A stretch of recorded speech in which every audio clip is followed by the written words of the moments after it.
जगण्याचा पाया, चालण्याचे बळ,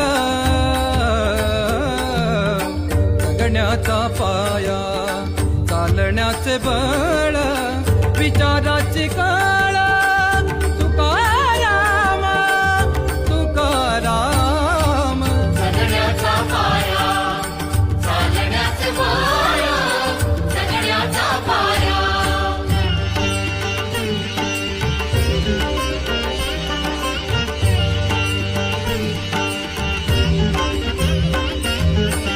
शब्दांचे इमान, अक्षरांचे रान, शब्दांचे इमान, अक्षरांचे रान, अभंगाचे पान,